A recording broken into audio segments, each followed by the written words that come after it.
třetí revoluce ve válčení a to jsou robotické zbraně a umělá inteligence v těch zbraních. Jo? Že dneska, jak máte všude kamery, máte ty smartfony a tohle všecko, tak všichni vědí, jak vypadáte, všichni vědí, co si myslíte, na jaký chodíte stránky a tak dále, jestli jste pohodlný nebo nepohodlný člověk. A dneska pomocí těch robotických zbraní můžete hromadně ublížit těm lidem, kteří vám jsou prostě nepříjemní. A je velká zase v Americe na jedné univerzitě, myslím, že jsem to tady před těma 2 lety pouštěl, ten profesor vede tu kampaň na zákaz těchto zbraní, protože těch zbraní, kde rozhodují roboty, chybí něco, co je nám všem vlastní.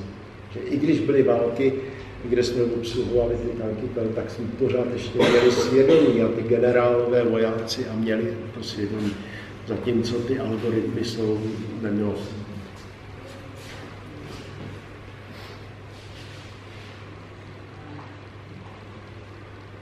Rozdíl mezi rozumnou, nebo rozdíl, jestli ten rozum je věnovaný politice mírový anebo válečný, tak ten Green Deal, jak jsem říkal, tak tady máme program do roku 2050, Fit for 55, že prostě budeme dekarbonizovat, tak ty náklady jsou asi 635 miliard dolarů.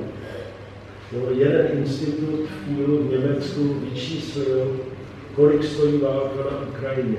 To vidíte, v čem to je, i přímý válečný stát, nepřímý přepočítání na hodnotu lidského života. To znamená, ten, kdo rozhodl, že se bude válčit na Ukrajině, nebo tomu nezabránil, tak za ty peníze by 5krát zaplatil Evropě náš zelený program. Takový jsou asi ty poměry. No všichni to víte, postavit něco trvá dlouho a když to zboříte, tak to jde zbořit rychle. Jo, tak to je právě ten poměr.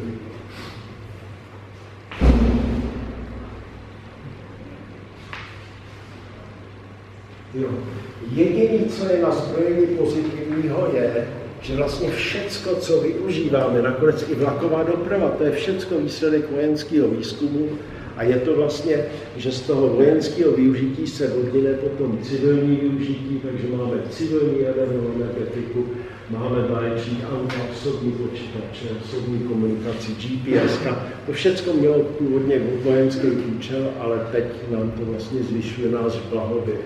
Takže nic proti vojenskému výzkumu, fajn, ať jsou i zbraně, ať se vzájemně odstrašujeme, ale ať je nikdy nepoužijeme. Jo? To je asi tak ta myšlenka. Znamená, ať ukážeme, že jsme silní, že máme zuby, ale vždycky zatáhneme za záchranou. Tak.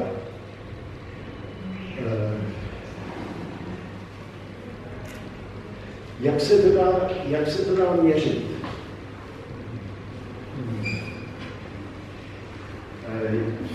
Ukazoval jsem tady, myslím předminule, že jednou za rok ty atomoví vědci, kteří i vyvinuli tu atomovou bombu, kolébky tohoto institutu byl Albert Einstein, tak každý rok v lednu posunujou pomyslné ručičky hodin soudního dne, nebo jak se to dá nazvat. Nakonec je bezpečný, nebezpečný. Tady vidíte, že když byla u nás sametová revoluce a rozpadlo se to, my jsme rozpustili Varšavskou smlouvu, pan prezident Havel říkal, rozpustí se i NATO, to by bohužel nedošlo, tak to vypadalo, že svět bude tak bezpečný a všichni začali ozbrojovat, snižovaly se náklady na zbrojení. Od té doby to jde s náma z kopce. No fajn, ale dneska je ten život tak rychlý, že vám teď ukážu to, co jsem slíbil, jak si můžete každý den zjistit, jestli ten dnešní den je bezpečnější než ten včerejší.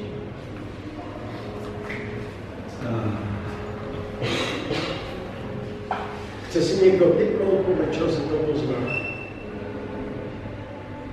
Všichni to víte, když jdete lesem, Tak srnky znáte všichni, že jo, vysokou zvěř.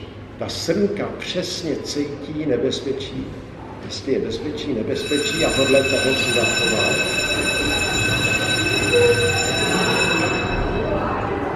A u nás je to cena zlata, protože to nebezpečí znají trhy. To znamená, když svět je nebezpečný, tak lidi přestávají investovat do akcí a začínají investovat do zlata. Tady vidíte od toho 12. srpna, jak se náš svět, jeho nebezpečí zvýšilo. Všichni teď čekáme na to, jak se k tomu postaví pan prezident Biden, to znamená americká vláda, jestli zatáhne spolu s Ruskem za záchrannou brzdu, což si myslíme, že ano. A kdyby ne, tak pak se všichni vrátíte k tomu, co nám zajistí i v nebezpečném světě bezpečí. Mít přístřeší, jo, když vás zaplaví voda, tak odstěhovat se na chatu někam na kopec, kde je, nebo dá se přežít ve stanu, nějakou přístřežku. Hasičský záchranný sbor má kontejnery, ale těch má strašně málo.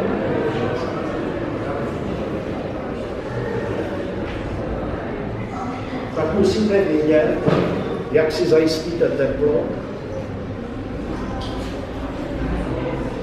To znamená, že když vám nepůjde elektřina, nepůjde plyn, tak sporák na dřevo, anebo třeba jenom ohníček. A jak si rozděláte oheň?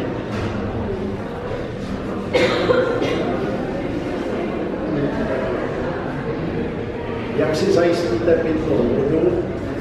Buď máte balenu, nebo ji převaříte, nebo ji odfiltrujete.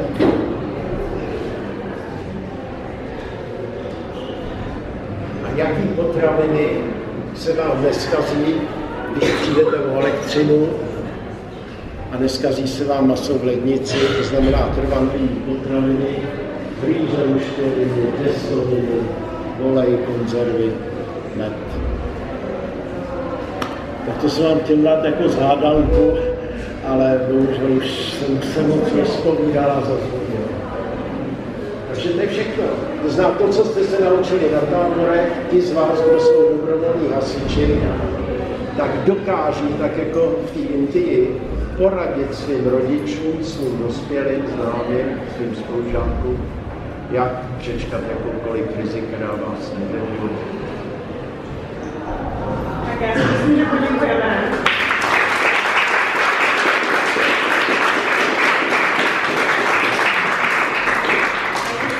Pánové tady nechtěli nikoho dětský, ale situace je taková, jako oni tady nastínili. Já si myslím, že bychom se na tím měli aspoň trošičku zamyslet. Tak, takže děkujeme.